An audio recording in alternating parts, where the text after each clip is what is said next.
लक्ष्मी निवास मालिकेच्या येणाऱ्या पुढील भागात आपल्याला जबरदस्त असा ट्विस्ट बघायला मिळत आहे. आपल्याला असं बघायला मिळत आहे की जयंत आता जान्हवीला घेऊन 2 दिवसांच्या बिझनेस ट्रिपसाठी जाणार आहे. काय जान्हवी जयंतबरोबर जाण्यासाठी तयार होईल का? आणि विश्वाची पुढची चाल जान्हवीला थांबवण्यासाठी काय असेल हे सुद्धा पाहणं खूप रंजक ठरेल. इकडे आता रामनवमीच्या कार्यक्रमामध्ये भावनाला खूप अस्वस्थ वाटू लागलेलं असतं.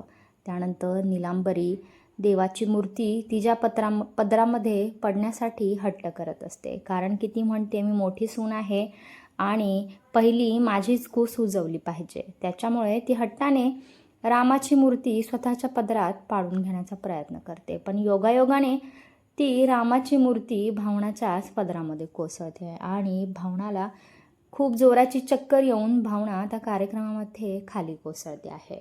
डॉक्टरांना जेव्हा बोलावलं जातं तेव्हा डॉक्टर खूप चांगली अशी गुड न्यूज देतात आणि ती म्हणजे की भावना प्रेग्नंट आहे. आणि गाडे पाटलांच्या घरामध्ये सगळीकडे आनंदी आनंद पसरलेला असतो. भावनाने गाडे पाटलांच्या घराण्याचा वंशज भावनाच देणार आहे आणि हे पाहून मात्र नीलांबरी प्रचंड चिडलेली असते.